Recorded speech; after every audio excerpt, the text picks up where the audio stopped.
Look, we both know you love podcasts, so I couldn't resist telling you about this one. It's a private pop-up podcast all about case studies, what they are, how they help your SEO, how to use them during and between launches, and interviews with my case study clients and students.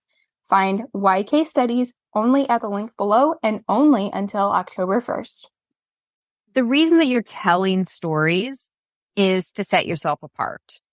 It's to attract those dream clients and like the ride or die fans. It's to build trust through your values. It's to tap into the motivations and the hopes and the dreams specifically of those dream clients. It's to show your audience what you stand for, what you stand against. And it's to bridge those gaps between what your brand is saying and what your ideal client is hearing. And it's if there's any gaps in that current messaging that you're putting out there, that's what you're filling in with those stories. Well, hello, and welcome to season 2 of the Simple and Smart SEO show. The podcast for solopreneurs, service providers, and e-commerce sellers who want to learn the basics of SEO in all the places it shows up. I'm Crystal Waddell. I help Shopify store owners go from feeling like an SEO zero to your very own SEO hero in just one day using AI, UX, and other tech ninja moves. And I'm Brittany Herzberg, SEO and case study copywriter, helping service pros increase sales without being on 24/7, using the power of SEO, story, and social proof. Join us. We're just a couple of business besties who love learning and sharing what we've learned as we show you how simple and smart SEO can be. So what are we waiting for? Let's jump in. Welcome back to the Simple and Smart SEO show. I am geeking out because I am very excited about today's topic because we're going to talk about strategic stories and SEO. And in my world, in my brain, I'm just thinking case studies.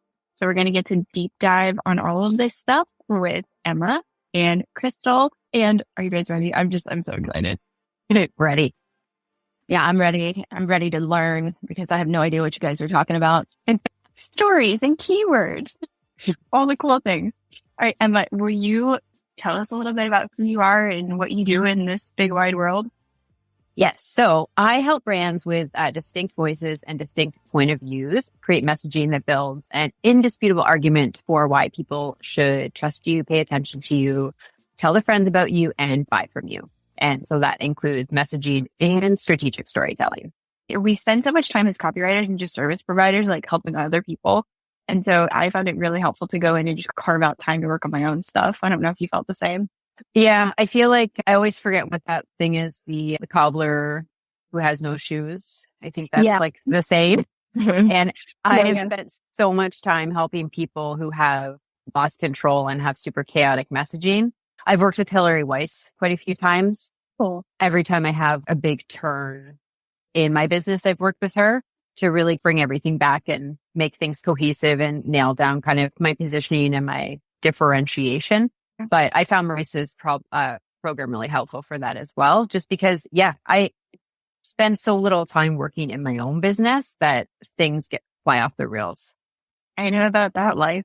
So one thing I love asking people, and sometimes I have forgotten until the end of the episode, but I don't want to do that, is what do you think of when you think of SEO, or like, how would you maybe even explain that to a client, that whole concept of SEO? So I have listened to your podcast many times, and I always think of like smart alecky answer, which is like search engine optimization. But what I think of it is basically when your ideal client, whatever they're typing into Google to find you, is what you want to have on your website in order for them to find you. Basically, when they go looking for you, you want to be found with whatever kind of words they're using. That would be my simplified answer. I mean, I like it. I give it double thumbs up. I do. I think my question back to you, I don't know if this is allowed, but my question would be that I feel like it's a bit harder to get found in Google right now, because when you're typing in there, so many ads or so many paid ads, all of those things are coming up soon. So I feel like SEO has gotten not necessarily more complicated, but a little more difficult, just because the things that are coming up right away are not necessarily most search engine optimized websites. It's changed a lot since back in the day when I learned more about it, like short tail, long tail keywords and all of those different things. So yeah, that's why I love that there's people like you out there that are so up to date on it. Cause I feel like it changes so rapidly that you need to be like on the cutting edge of it to know what you're doing. Yeah. I have thoughts that Crystal, I feel like you have talked about that exact thing before. It's like the ad showing up. There's a couple of comments I would have on that. Number one, I think many people are wise to ads. So it's okay, even though there are more ads because they're identified as advertisements, unless they're just super spot on with their messaging. Then I tend to go past them to see what else is down there. The second thing is that really having targeted keywords is so important, not just like broad match type keywords or like a broad umbrella topic type keywords, but like what you're saying, long tail keywords. The more words in the search, the more likely you are going to either find what you're looking for or be found by the person who's searching for you. And then the third thing is, I thought this was really interesting, is that there is a very, like, what is there, like 1 billion searches a day or something on Google, or like 3 billion? Okay. Whoa. There's some percentage of that, let's just say it was 1% of 3 billion, but I think it's more like 10 or 15%. 15% of searches have never been searched before, like those keyword combinations. So talk about being on like the cutting edge and just like the edge of change. That's exactly where we are. So the rules definitely are changing every day. But again, I think the more descriptive that you can be with your searches and the more descriptive you can be with your SEO, the more likely you are to align with one or the other.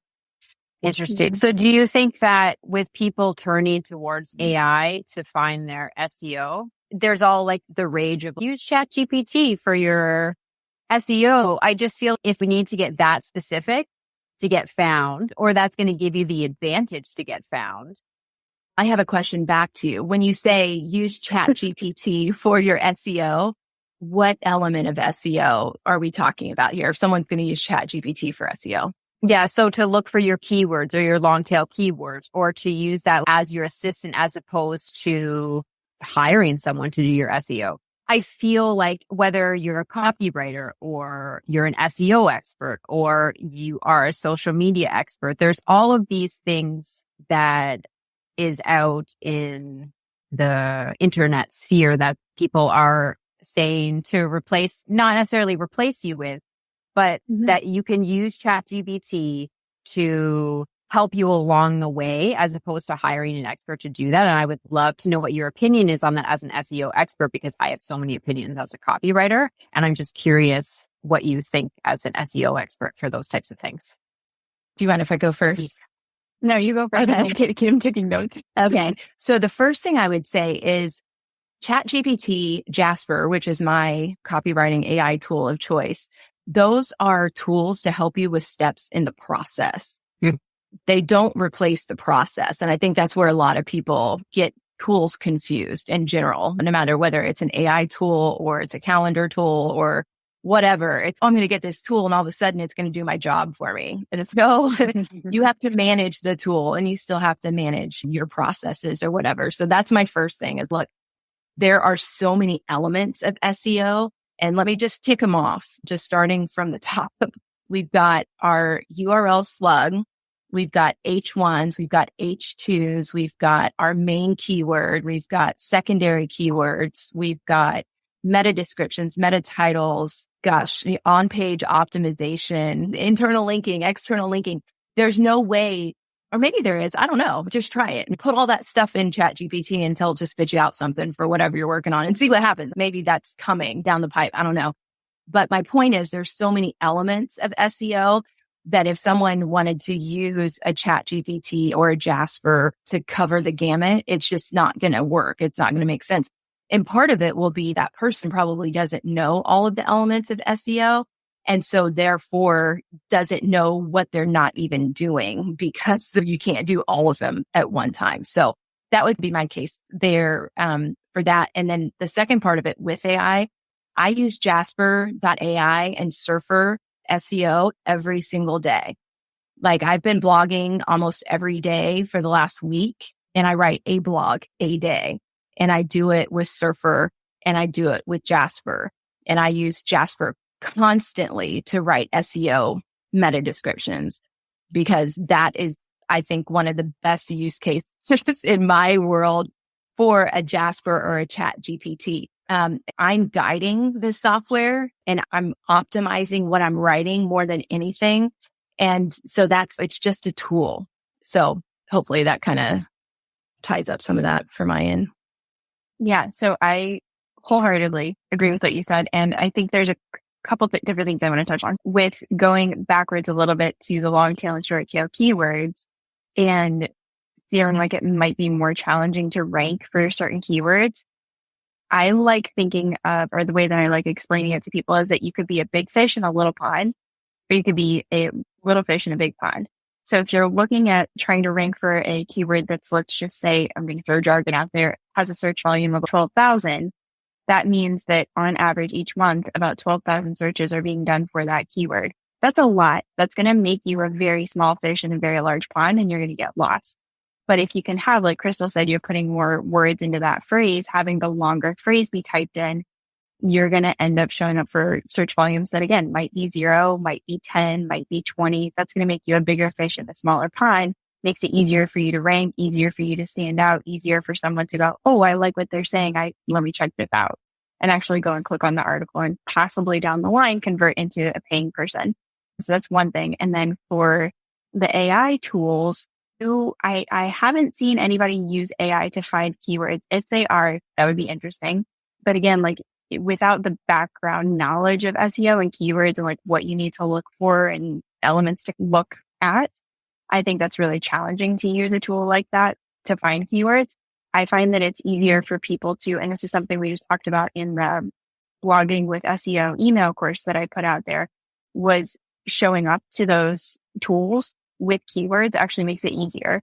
So I don't really utilize AI copywriting tools like everybody pretty much knows. But when you show up with the keywords, you're able to then ask these tools to create an SEO title or create a meta description or list out 10 image title actions for you. And I wrote down a snarky thing when Crystal was like, people aren't going to know what to look for, what to create in the AI copywriting tools. They won't unless they download the SEO basics checklist where I list it all out, and then they can go make a title, this meta description, make an SEO title. Yeah. Sometimes you can use one of those, like I use Jasper. I put in a bunch of text in there and I asked Jasper, what's the main keyword of this? So sometimes I'm just not ready to think very hard. And so I ask for summaries and different things like that. And that's worked well to find that keyword. But then when you were talking about the little fish and big ponds and all that type of stuff, it reminded me of the book Blue Ocean Strategy. And that's really what I encourage people to consider. The blue ocean strategy is just like getting away from the sharks, getting away from what everybody else is going for, and just trying to find a unique perspective of how you can position your product or service in a way that it will be found easier. So that's what I specialize in, just like looking at a different way that you can get found. That's almost like a back door, like B likes to say, like climbing in the window of your business. I'm up with a new analogy. Yeah, I know. I was making notes. Does that help it make a little more sense?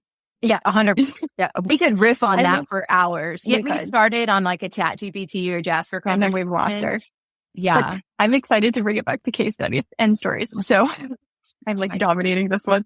I love how you talked about strategic stories. So will you maybe just break down that whole idea for us? Emma? What they are? Yeah. Yeah. So strategic stories are different from just a regular personal story that you would just throw out. They're crafted to achieve a specific goal. So you can think of it like a Jedi mind trick. So it's where you're using words and emotions to help your dream client take action. So whether it's to buy something, support a cause, or jump on board as a fan of your brand. The key is, though, it's all about knowing your audience, planning your moves, and creating a narrative that drives the outcomes that you want. There's two main things that you want to remember. So one, you're telling stories that are specifically tailored to your brand and your audience. And two, you're curating and crafting stories for a specific business goal. So that's what a strategic story is. And then when you want to actually write a strategic story, it is different than just picking a story willy-nilly out of the air and throwing it into your email. There's 3 steps. So first you want to choose the topic that you want to talk about. And then you want to go to your VOC research. So for me, I tend to create like a research roadmap for my clients, looking at interviews, surveys, and any kind of research that I do looking at Amazon, all of the regular data mining. So you're going to go over to your VOC research and pick out whether it's a pain point, want or need, hesitation, benefit, false belief, or solution. And once you have those 2, you're going to choose a story that connects those with a purpose. And so your purpose could be creating a strong emotional connection, amping up brand loyalty, more sales, creating community, building credibility, or showing off your expertise. And so it depends what that topic is or what you're creating the story for. So it could be a pre-launch, a launch, just a regular nurture series email, and then you go from there. I love that. I'm really glad that you listed out some of those business goals too, because that was one of the questions I wrote down. Okay, so I just want to clarify really quick. You said VOC, and speaking of jargon, voice of customer, right? The voice of customer. Yeah. Okay. Also known as market research. Yeah, so many synonyms. But we were just talking with Samantha. We were talking about websites, and her position and her suggestion was that your website should have like a goal, essentially an overarching goal just for that website. So when you're doing this and you're connecting it with that business purpose, are we saying there's just one business purpose for this messaging, or can it be used for multiple business purposes? So when it comes to a strategic story, this is going to be a story is going to be just one purpose per story. So the strategic stories that I'm talking about specifically, it'll be per email. There's going to be one specific purpose. And then you could also have them on your website, and those are also going to be one specific purpose. Strategic stories are great when you're pre-launching or when you're launching because they're tied to a specific business goal. More often than not, it's to overcome a hesitation, an objection, to target a pain point, a want or a need, and it's to drive sales, drive signups, that type of thing. And then if we want to move on and talk about what the ones are on your website, that's the ones that tie into SEO. Okay. So you're saying that the strategic stories then are primarily created to overcome objections and pre-sell something. They're tied to within that voice of customer research. So when you're researching your audience, when you're doing those interviews or the surveys, or you're doing the data mining to find out things about your ideal customers, you're investigating the whole gamut. So what their pain points are, what their wants and needs are, their hesitations, the benefits that they get from whatever your services are or what your products are, false beliefs they're holding, and then also how they feel about the solution that you're offering. So you're going to be tying the stories to any of that list of things, depending on the topic that you're choosing for that particular email. So you need to tie those 2 together. Does that make sense? Here, I'll give you an example that might help. Yeah, it might make more sense. I'll use an example of one that I just did for one of my clients. So she has like a virtual book club. So the topic of the email was membership enrollment. So she wanted to get people to enroll into her virtual book club. The target market hesitation was recurring payments. The people that were signing up were really hesitant that month after month, there would just be a recurring payment. So the story that we chose was that signing up for Columbia House in the 90s was 10 CDs for 1 penny. Seemed amazing, but you could never get out of that. It seemed like you were stuck in that forever and ever. Now, the target market for her audience was people for Generation X. So everybody could relate to the 10 CDs for 1 penny. So we told that particular story and then positioned her as like the Spotify of signups. It's easy. You can get in, get out whenever you want. So we tied that story to the topic of membership enrollment using the target market hesitation of recurring payments. Does that make sense? It does. I guess I'm always thinking about like how you can repurpose something. And so I'm like, okay, where could we maybe use that again in the future? Just because it sounds like a heavy lift for one email or one launch. Is it possible to use it again somewhere else? You would be able to use it for social media and for your email for that particular launch. I don't know if you'd be able to use that you wouldn't be able to repurpose that specific story over and over again somewhere else unless you wanted to use it the next year. The thing with strategic stories is the idea is that it's fresh and that it's going to have the highest conversion rates. And so that's the reason that not everything is repurposable if you're looking to convert at the highest rates.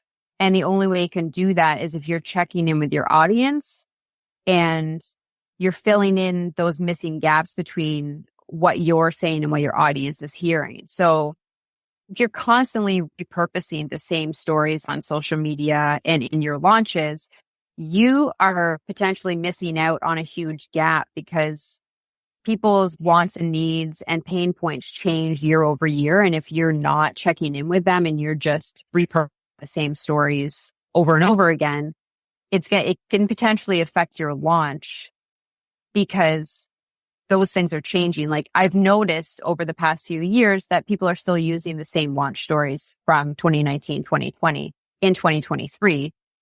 But the majority of us have gone through a lot in the last 3 years. So our hesitations, our pain points, our wants and needs have changed. And so if people aren't resurveying and re-interviewing their audience and checking out to see what those things are and making those updates, that's a big reason that launches aren't having the same results that they might have had 3 years ago.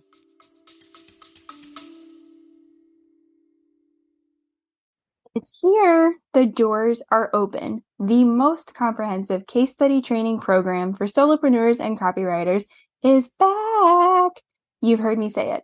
SEO plus story plus social proof is the most magical marketing combination under the sun, and nothing brings all three together quite like a case study. Whether you want to learn the exact steps to take to create case studies for yourself or as a client deliverable, writing for other business owners, my case study training shows you step by step how to gather, write, and market case studies. Doors close October 1st, and there's a very special bonus available if you save your seat by September 24th. Find me if you have questions. All the links are below. And I will attest to that because I've seen the same launch webinars with the same stories be used over and over and over and over and over again. And yes, that might have been fine pre-2020. But I think now it's life is so different. The needs, the wants, the miss, even the buying behavior is very different. I was listening to it because I wrote the show notes for it, but I was also re-listening to it. Sage Polaris was on a podcast and she was talking about giving people basically a longer runway. So not just in the sense of a pre-launch, but more touch points, a higher touch, longer runway. So that's been something that I've been playing around with, and it is I'm noticing a big benefit to it because we are so hesitant we were even saying before we hit record, we are so hesitant to spend money on anything because it's so precious right now. Yeah. The market has slowed down. The economy has slowed down for many of us, not for everyone. But that has just really shifted buyer behavior. And because we were all home, I was one of them. We took advantage of the webinars and the free trainings and the things. And so we were exposed to a lot of those stories. And I will say for anyone listening who's, oh my gosh, I have to redo this market research and write 15 more case studies or whatever strategic stories. No, honestly, I've seen it work with just one fresh new one or two fresh new ones. And if you have 6 months hypothetically between launches, that's plenty of time for you to go check in with people. And you could even have multiple check-in points where it's just hey, any wins? Hey, how's such and such performing? And then you can take that and take all of those touch points, all of that feedback and wrap it into a nice case study or strategic story that you're going to use for the next launch. So it doesn't have to be super complicated and time consuming. And it does not have to be a barrier to writing the story. And for launches specifically, generally you only need 3 larger strategic stories. If you're, say, to go with an average 10 email launch, say, you need like an objection buster. You need to overcome a major hesitation and let's just say hit a major pain point. For an example, 3 major stories. The rest of your emails don't need to have story in them. So you need 3 big stories. It's not time consuming to create 3 news stories for every launch. And then you could have 5 to 7 smaller stories on social media. But those touch points that you have that aren't major stories, I still feel are story based in your emails, whether that's including pop culture references, whether that's including little things like what kind of clothes people are wearing, like little touch points about yourself or the books people read, any kind of touch points that are just really specific to the audience. They don't have to be a story, but they are just references that make your ideal audience understand that you know who they are and that you share the same ideas with them. Those are really going to build that like and trust with them. And those don't take a lot of time, but those need to be updated. You can't have a reference to even like Ted Lasso in this year's launch because it's just not relevant anymore. And so those are the things that people aren't necessarily updating. You can update your memes and your GIFs, all of those different things. And I think that just really goes a long way to showing your audience that you care. When I follow the same people, I read the same people's emails. And when I see the exact same launches come through for year 3, it just really shows that they're not putting a ton of time into it and they're expecting a lot out of it. Yeah. And they're just resting on their laurels a bit. If I were to just make a statement about it, it shows that you don't really care. Right. And that's how people are going to take it. So by updating things, even if it's updating a meme or updating a reference or adding in like some specific element, it shows that you're paying attention and that you care. Right. And that's all we really want at the end of the day, is to feel seen and heard and taken care of. I think this conversation is so funny because we've had other people on and it's like, you need to repeat your messaging over and over again. You know what I mean? For me personally, I feel like we're contradicting ourselves just in what we've discussed before on the podcast, or like the different trains of thought or schools of thought, because it's like, to some extent, you're supposed to reinforce your messaging and say the same things over and over, but then you're supposed to keep it fresh. So I just feel like that's business in general. Yeah, go ahead and address that. I'd love to hear your thoughts. This is different than your messaging. So your messaging is going to be the same. Your messaging is not changing. Your stories are part, but run parallel to your messaging. So you're not going to change your core messaging pillars. So the core of your messaging is your unique value proposition, your mission. Like I said in the beginning, so the messaging that you're creating, that is what builds that indisputable argument of why people should trust you, pay attention to you, tell their friends about you, and buy from you. There, you have 5 pillars of messaging that you create when you ideally first start. You sit down, you go through your mission, your unique value proposition, your differentiation, your values, your brand personality, your voice. What is your overarching core brand message?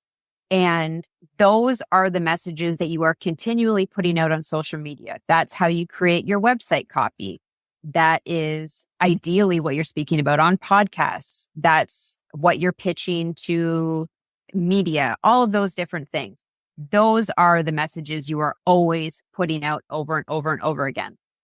But when you are launching, or that's really the biggest thing, is just when you are launching or you're selling your services, those stories that go alongside that really don't have a lot to do with your messaging, other than they're connecting to the same audience.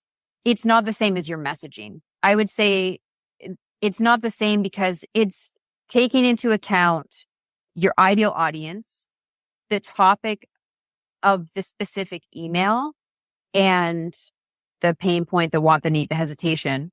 So it's more timely and it can be rotating because it's a story, not a message. And if I can summarize it into one line, and we'll see if you agree with me, I think your stories bring your messaging to life.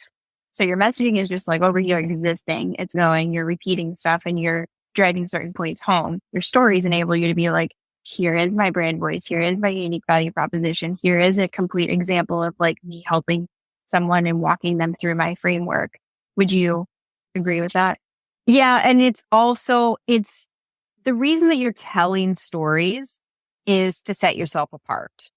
It's to attract those dream clients and like the ride or die fans. It's to build trust through your values. It's to tap into the motivations and the hopes and the dreams specifically of those dream clients.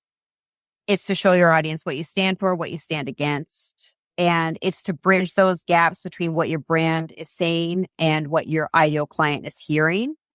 And it's if there's any gaps in that current messaging that you're putting out there, that's what you're filling in with those stories. Okay. So I appreciate you differentiating because obviously I'm like messaging, launching, blah. I sell e-commerce. Like I'm selling the same products all this time. It's like a new year, different crop of clients or whatever. So I appreciate you breaking that down for me because it's a little bit different. It's a little bit the same, but a little bit different. So I can see the connections and I can also see the parallels. But from an SEO standpoint, I feel like where this really intersects might be more in like those themes and those founder stories or your value stories, those things that you're talking about that are more the pillar type content. So could you talk to us a little bit about that, like themes? And you've spoken about themes a little bit already, but like a founder story, like how to. And I don't know that we. Hey, football fans, score big this fall with our senior night gifts from loveyoursenior.com. These treasures are just what you need to make your memories last a lifetime. But hurry, these limited edition pieces are as fleeting as those Friday night lights. Visit loveyoursenior.com now and grab yours before the final whistle blows. That's loveyoursenior.com. We set that out. Yeah. So the 3 different types of stories, maybe we can share those too. Yeah. So if you are looking for what kind of stories will connect with SEO, it's going to be like your founder or your origin story, which is typical on your about page. You're going to have a smaller, more condensed version for your bio. And then also on your sales pages, if you have a sort of sales/services page, you're going to have a kind of little about bio on there as well.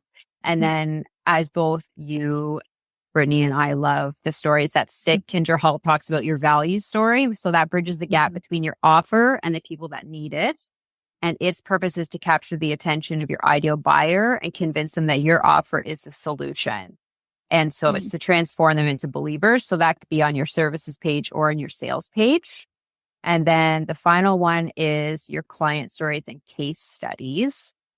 So both can be they can have a home on your website, but it'll be told from different points of view. So your case study details your journey over the course of a project from your point of view, and it's usually in the most positive light.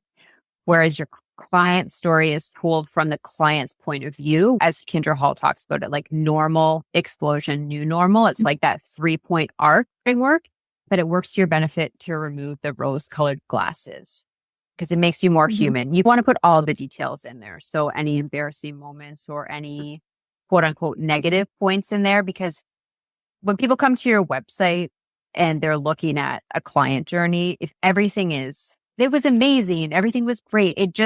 People know that's fake at this point. You want to include full journey. It's going to make everything seem more relatable and more human and more believable. So those 2 options for the client stories and case studies. I really appreciate that because one of the questions I wanted to ask earlier was how should it be different now in 2023 than it was pre-2020?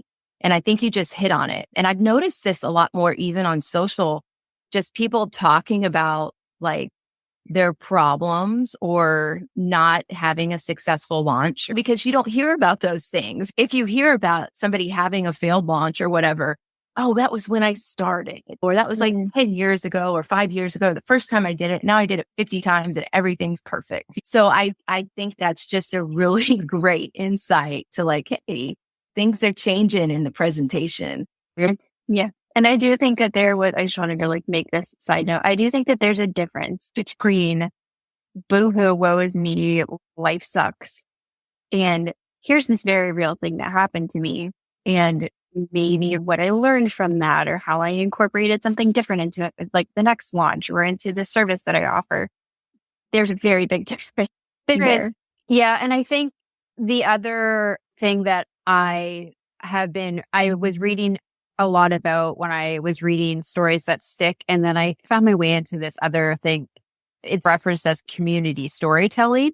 And it's a new lens because I feel like people are a little bit tired of the whole Donald Miller story brand, hero's journey type of storytelling. It can be looked at as very complicated. It's a lot of different steps. And also it's very like you versus me, black versus white, good versus evil. And it's just played out. And this whole community storytelling is viewing or telling stories through the lens of how your business or you or your clients are enacting systemic change or making changes in the community and how you're living out your values. That type of storytelling. And it's just something that's a little bit different and just like a pop culture reference to show the difference between traditional Star Wars, which is a hero's journey, is The Walking Dead, where the story isn't so much focused on I don't know if either of you have seen The Walking Dead, but No. it plays out that all the characters are moving towards success or triumph as a community to make the world a better place for everybody. And it's just a new type of storytelling. And you can see that playing out in large brands like Liquid Death, who their mission is death to plastic. And so it's eradicating plastic for the world. And that's the lens that they tell their stories through. And even I like to use Brenna or Marisa as an example. Mm-hmm. If you wanted to go that one step further for the VIP option, she was donating all of that money to the program that was helped her son through the dyslexia, I think, or the Learn to Read program. And so that was benefiting a larger community out. And then with Marisa, every time she runs the summit, I think when you sign up for the $47 to get to hear all the summit speakers, it's always going toward a greater cause to benefit the larger community. So that's just like a really simple version of community storytelling. So that's just kind of one option. And I just think that's something that we're craving is how are you helping the greater community? And it doesn't have to be something huge like death to plastic. It could even be as simplified as if you have a community, you can tell it through the testimonials of my client is doing X, just something small like that. I find this interesting too, because I think B and I've connected over this. Our superpower is empathy. It sounds like you're saying that the new hero of the story is empathy and nuance. You know, like two things that people don't tend to really take into consideration when they're just thinking about other people or thinking about their own life, which is, it's more like you said, me focused. They're going to win or lose or whatever. But now there is a little bit more of a team mindset, which is very natural to me because I was an athlete and a coach or whatever. And so that's how I approach life.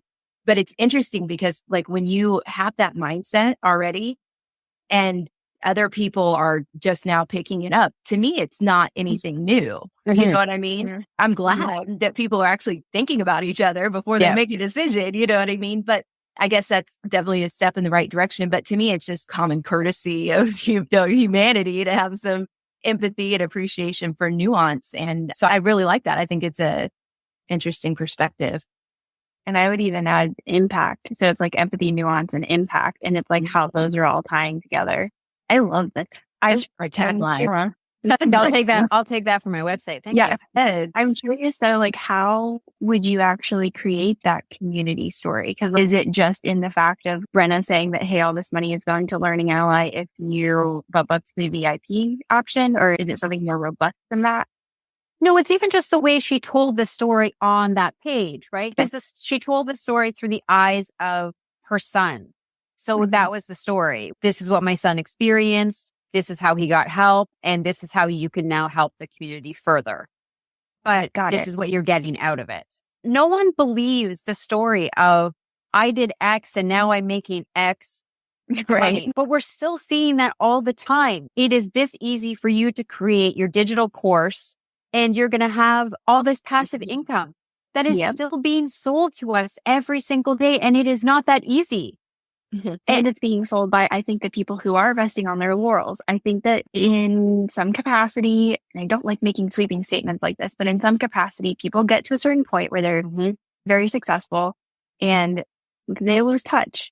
If you're not open to that, if you're not staying open to that, if you're not keeping those touch points around, you're bound to lose touch with that. And I just think that it is, again, it's not you versus me at that point, but you're just not bringing in what people want to see.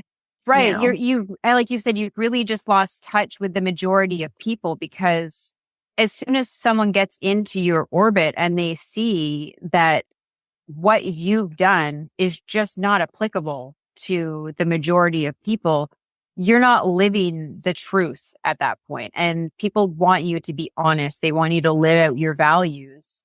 And once you lose that, it's really hard to get it back. Not impossible, just challenging. Yeah.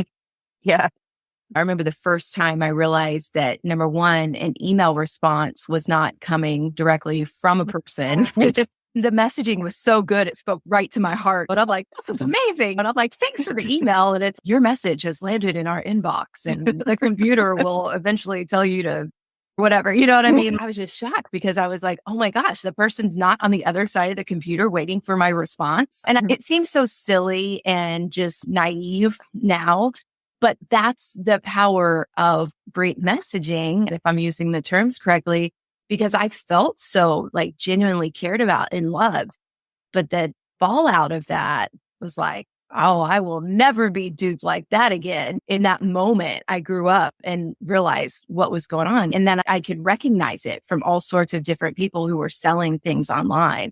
And it's funny because it never occurred to me that people were saying, I made $1 million doing this, but they really didn't, because these seem like genuine people. It wasn't like some telemarketer on TV or late night infomercial. These seem like human beings with lives that you could follow on Instagram or whatever. It's, oh, that's interesting. It never occurred to me that the story was made up.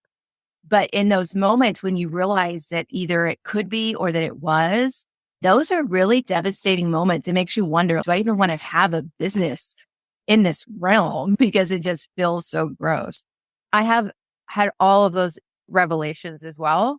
And then I've been on the other side of the emails, of writing those emails that really connect with someone's audience, and then having them realize that the person that's sending them is not the person they thought it was, and it was me. And so like, I think there's a fine balance between when somebody really understands you, that comes from putting in the time and the work and the research. And I think people are they know a lot more now. It's like when I first realized that like biographies weren't really written by those people. They were ghostwritten by someone else. That was devastating for me. I was like, oh yeah. Yeah. So you don't know this, Emma, or you might know this. My boyfriend is a nonfiction editor and publishing coach, and he has told me this. And I'm like, wait, what? Seriously? They didn't write that? What? Yeah. Happened. This is going to be like the most depressing podcast ever. It's like the most eye-opening, shall we say. Yeah. When you think through some of those books that come out, you're like, there's no way that person wrote that. But that's true. They sat down and did all of the interviews, and then somebody just shaped it. But yeah, for me, I think thing with social media is you just really need to like look past the tint and the rose colored everything, because otherwise it does make you feel terrible about where your business is at, because people just flat out lie about things and they bump things up to look beautiful. And then there's all the honest people who don't do that, but then they also don't step forward and say, look, this is what's happening inside my business. A lot of people aren't doing that because there's so much risk to that as well. I think we're all humans craving to know that like other people are humans too. So when you do take that risk, it's not as scary as you think it is. Just like with everything, like opening the business, running the business, like people want to rally behind you and support you. And again, as long as you're doing it in the thread of, hey, I learned this thing, right? And people really do resonate with that, and they want to rally around you and support you and help you. Yeah, I think it feels risky in some aspects to be like, oh, my business is really suffering right now. Again, I think storytelling is a big thing. If you wrap it in a story and a lesson, those have definitely been my highest performing posts by far, as opposed to here's my number one tip for this. Yeah. And Meg Delaney talks about that too. She's had that a lot in her marketing where she's been talking about using stories in social posts and emails and more so to connect, but it also has the added benefit of sales too. I'm doing this self-study UX training that's offered by Google. And one of their slides talked about these sales practices that were in a word sketch. They didn't use the word sketch, but that's essentially what they were saying, like misleading sales practices or whatever. I guess the two that stood out to me were the use of scarcity and the use of urgency. And they actually called these practices unethical. Yes. And it really made me push back from the computer a little bit because that's what everybody does in online selling, it seems like. And so it's, oh gosh, how do you balance that? I think there's definitely a fine balance though, because normal scarcity or normal urgency, it's a fine line, and maybe not using them all at once, but it can go haywire for sure. Yeah. And you naturally are going to say, today I do this in my launches. Today is the last day to buy. Yeah. It's like more of a matter of fact, day to buy. The cart's going to close at this thing. The next time you'll see this will be this. Right. What you need to know about that next time. Maybe the price is going up. Maybe this bonus is going away. Maybe access to something is going away. So yeah, I agree with you that there's a fine line there. In terms of empathy, because our audience is a lot like us, and B, maybe more advanced than I am because I'm not like a copywriter or whatever. I'm just saying, I don't want to lump you into this, and I don't want to lump our audience into this. I guess if they don't want to be with me, I'll be by myself. But this whole concept of messaging is so difficult. And I guess just to name it for you, I was doing this content editor for somebody because I can tell you exactly what to write to rank because I use Surfer. It'll tell you exactly what you need to do to rank for a particular keyword. But when I was talking about it, my dad was like, yeah, but you have to have everything together first. You need to understand what you want to rank for, which is at this point, now I'm taking that for granted. And, what do you want to be known for? You got to know what you want to be known for. But that's how messaging works too. You can't have messaging if you don't know what you want to be known for. And I feel like all of us are moving so quick. This whole idea of messaging just gets lost until you realize that, oh crap, I'm naked without my messaging. You know what I mean? So how do you address that? Is there like a 1, 2, 3 that somebody could do to just course correct and help themselves, especially if they can't afford a copywriter to come in and overhaul their situation? What are some things we can do to course correct and really say, okay, if I can't do everything, I can at least do this and tighten up my messaging? Generally, what happens is your first few years of business are like you plowing ahead, changing course, figuring out how you want to niche, and then doing that, and then changing again and figuring out how you want to niche. And then you start to get busier and busier. You make more money, and then you pop your head up and you're like, awesome, I'm getting on more podcasts. I'm getting published. I'm getting bigger clients. And now people are going to start coming to my website, and I'm embarrassed by what they're going to see because I have patched together messaging, and how I show up online isn't what they're going to find on my website, isn't what they're going to hear. That's not what I'm going to sound like when I show up on this podcast or when I publish on this place. And that happens to people who are one-woman shows. It happens to people who are $1 million brands. And that's what creates the chaos behind the scenes when you have like PR people saying, okay, how do you want me to put you out there? What do you want to be known for? How are you different from this brand? All of these different types of things. And also you get to that point in your business where you want to go get professional photos done. You want to have an amazing website, but you need to provide copy. And if you're not at the point in your business when you can hire someone, you need to just get back to basics. And there's definitely a few different questions that you can ask yourself. So I would just start with, again, your brand messaging has a few important jobs. So start there. So you have to build that argument. for why people should trust you. Why should they pay attention to you? Why should they tell their friends about you? And why should they buy from you? So you need to build your messaging around that. And you need to start asking yourself some straightforward questions. I'll give you those questions to ask yourself. Who am I? What makes my brand different? Who is my brand for? What do I do? Why should my audience care? How do I help? What results do I get? And what do I stand for? And what do I stand against? We can go deeper than that, but that is a great starting point. Once you've answered those questions, start building some core messages around those answers, and then put those messages out over and over again until you don't feel like you can hear them anymore.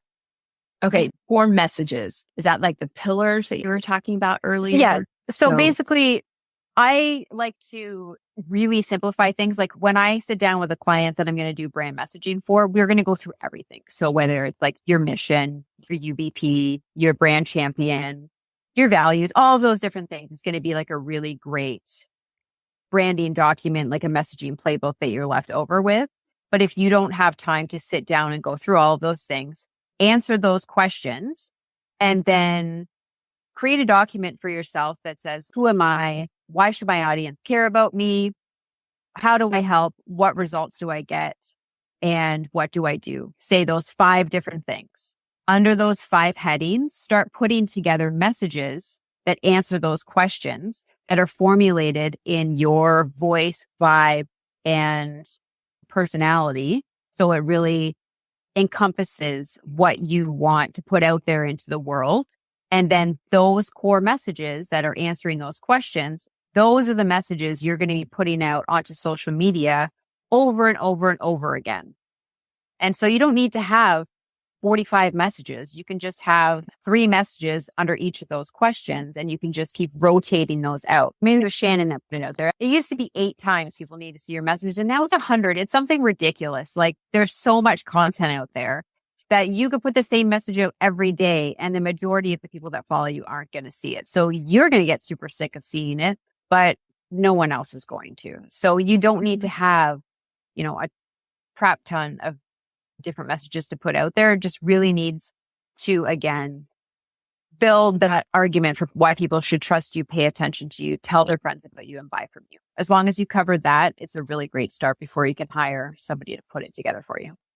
That's good to hear, because there's 3 questions that I ask people when I start with them for SEO, copywriting, or strategy. And it's, who do you help? How do you help them? And what do you want to be known for or as? And so it hits on a lot of the same things that you were talking about. And that's a very clear, hey, messaging and SEO are very closely related to help each other.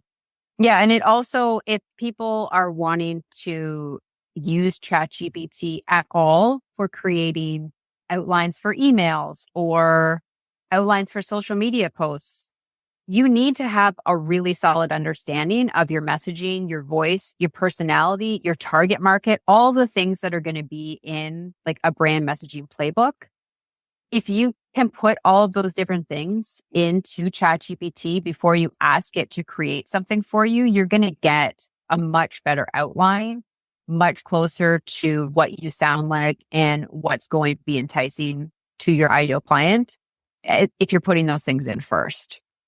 That's really helpful. Really helpful. Thank you. You're welcome. That was awesome. Those are the powerful insights for people who are just trying to find a way to be heard in this sea of voices. How can you leverage the technology to make it easier? Because like you said, you have to create so much more to be heard. But if you're creating a lot of the wrong thing, you're not helping yourself. You're just frustrating yourself and the whole experience. So I think that's so incredibly helpful. And now that there's these tools that we can use to maximize and magnify and multiply like the right messages, that's such a gift to the small business owner. I can tell you that from the content that I create, because I don't put a ton of content out on social media just because I don't love it and I'm going through a real creative block at the moment. So I do find that storytelling makes a huge difference on social media. So If you are struggling with your messaging, if you just stick to story and connect that to what you do or even just the results that you're getting, it's going to make a huge difference because no matter what the algorithm is or what people are saying the latest trends are, story is what connects us to each other. It's what humanizes your brand, and it's going to make a huge difference. Speaking of which, hey, you have a really cool thing that you were going to give/share with the listeners, which I'm really excited about. Okay. Yeah. You mentioned that, and then like, how can we find you and connect with you? Oh, sure. Yep. So it's called the Brand Story Audit. And basically what it does, it'll walk you through your personal brand and client stories. And it helps you audit what you sound like on all your different platforms, from like your vibe, your voice, your tone, the topics that you're talking about, through all those 3 lenses, which I call your story buckets. And it'll walk you through and see if you're synced up or if it's just chaotic out there. And once you walk yourself through, you can see if you're cohesive, chaotic, and how to fix that. And you can find me on Instagram at creative_uproar. My website is Creative Uproar. Those are the 2 places I'm at. I'm so excited that you joined us. This is really good. I love it because I'm so chaotic. I know how I'll end up. I feel chaotic all the time. That's why I can't put anything out there that's cohesive, because I am just a tornado of chaos. And that's what I help fix. Love it. I feel calmer just from having heard all of this. So thank you for that. Thanks for having Let's go listen to the breath work.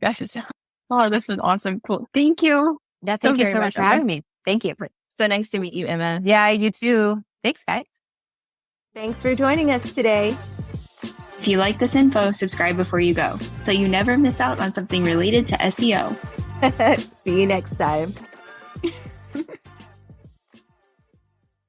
Are you tired of outdated SEO methods that just don't cut it anymore? Want to establish your company as an authority in your niche fast?